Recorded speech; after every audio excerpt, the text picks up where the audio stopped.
Hey everybody, happy Friday. I hope you're having a good day. No, a happy Good Friday, and I hope you're having a good day. I know you probably already heard, but let's talk about it anyway. This whole situation about Gucci Mane and Pooh Shiesty, like what the heck is going on? This all happened back in January, y'all, but they just made some arrests on it. Have y'all heard about this? Listen to this. Out of the music industry today, rappers by the stage names of Pooh Shiesty and Big 30 have been arrested along with several others, and they're accused of robbing and kidnapping another rapper going by the name of Gucci Mane. All happened at gunpoint, apparently, in Dallas.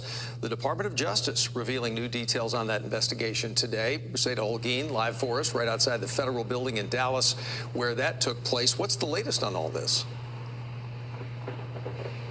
Doug, investigators say this incident took place in Dallas back in January. 8 of the 9 suspects were arrested yesterday in Dallas, Memphis, and Nashville. The victims in this case came to Dallas to conduct legitimate business, and they were met with firearms and violence. According to the DOJ, on January 10th, rapper Gucci Mane and 2 others were allegedly kidnapped and robbed at gunpoint at a music studio located on Dallas Parkway. They say the ringleader behind this attack was another rapper, Pooh Shiesty, alleging he was the one who set up the meeting to discuss his recording contract. As alleged, Williams Jr. produced an AK-style pistol and forced one of the victims to sign a release from the recording contract at gunpoint.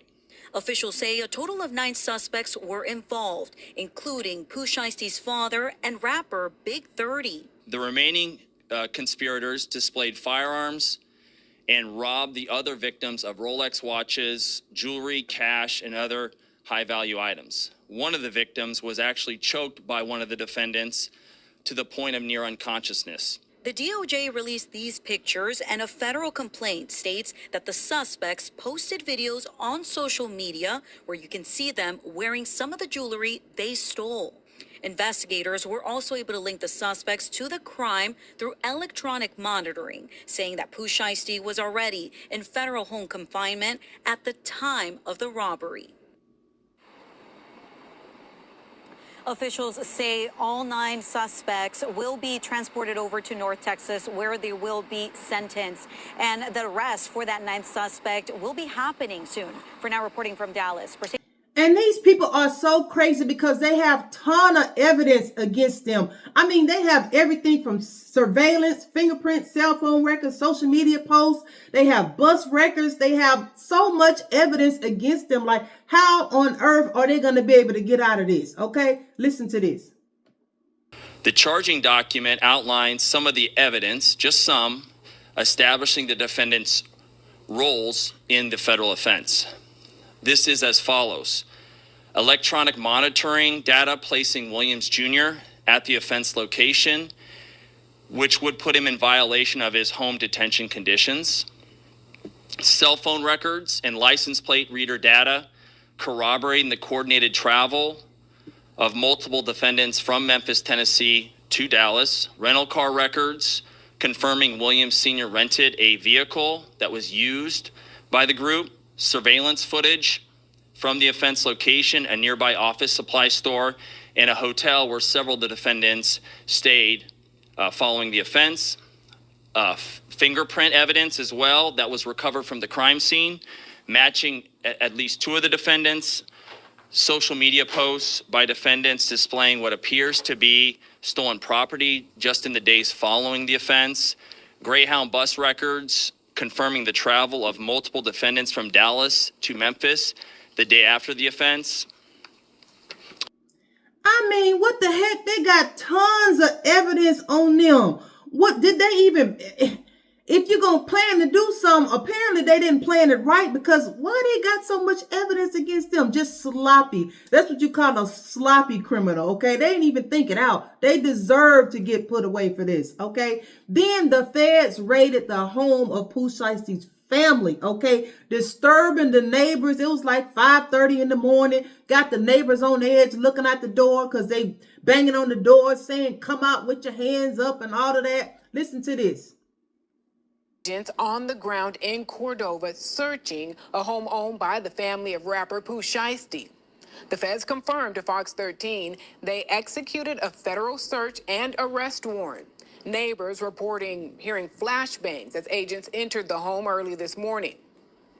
And our crew saw them carrying boxes out of the home as well. And this happened over the past several hours. Fox 13's Jeremy Pierre has the latest details from Cordova. We're going to check in with him. We're still working to learn the specifics in this house raid that took place here at this home in Cordova. We do know that according to the Shelby County Assessor's Office, that this home is registered to Lontrell Williams. Now, Lontrell Williams, that is the father of Pooh Shiesty, who also has the name Lontrell Williams Jr. Now, as for the specifics into this investigation, we're still working that out. We have learned that that this was an official warrant that was issued for this home, a search warrant for this home. Those FBI agents, TBI agents, came to this neighborhood about 5:30 or so. People who live in this neighborhood told us that they heard flashbangs, and they also heard the shouting from the FBI agents, TBI agents, telling whoever inside of the home to come out with their hands up. Again, this happened about 5:30 or so this morning. Take a listen to what people we spoke to who are very on edge this morning after what happened early this morning, waking them up. Heard these couple of loud booms, so I came outside and, I heard them say, come out with your hands up. We've got a warrant. Now, again, the FBI confirming that this was an investigation, a raid that took place at this home. Of course, stay with Fox 13. We're going to continue to stay on top of this story for you. Okay, I just wonder what they found in that raid. Like what type of other evidence or anything else they can pin on this family during that raid, because you never know what the feds might find in your house. They're going to look at computers. They're going to look at video, cell phones. Ain't no telling what's in that house that the feds and ran across. They might have a whole other type of case against them when they get finished going through all the evidence. Child, it may get messier than what it already is. But anyway, to anyone who thinks about doing this type of stuff in the future, this is a message from the DOJ, okay? Basically, they said, don't even try it because we coming for you, okay? Listen to this. This case should serve as a warning to others who believe that using violence and intimidation tactics to rob others in our community is a viable way to conduct business. I'm here to say that it is not, and that if you choose to do this, we will, together with our law enforcement partners here and the other ones in the Northern District of Texas, will bring you swiftly to justice. I guess y'all heard that, and they should, because why does it take all of that? There's a process for everything. If you want your name off of a contract, there's a legal way, but sometimes to people, they feel like the legal way takes too long, and it does, because it could be 2 or 3 years by the time you get what you want in court, after they get through resetting it and all of that, and they got to file this and file that and got to go through. The process is longer than doing it the way they did it, but that's not that. The way that they did it will get you in prison. I would rather go the slow legal way than to do it the fast way and get something done and end up behind bars for years. Crazy, crazy, crazy. But as they say, people are innocent until proven guilty. But they got a mountain of evidence against these guys. So I don't know what the heck is going on. I'm pretty sure more is going to come out with this. And as it comes out, I'm going to come on here and update my story, update y'all on it. If you're not keeping up with it, I'll keep up with it for you, and I'll post a video as I learn new things. But crazy, crazy, crazy. But the good thing is no one was unalived. No one was really hurt badly. I think someone was almost passed out from what they were doing around his neck or whatever.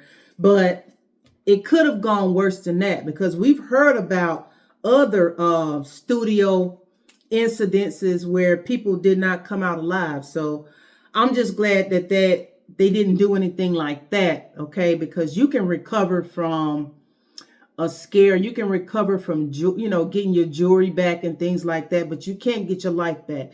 So I'm glad it wasn't more than just what actually happened. But according to the DOJ, they're going to pay for this. They are going to pay for this. And it's like 9 of them, I think it said in that story. I think it said like 8 or 9 of them did it.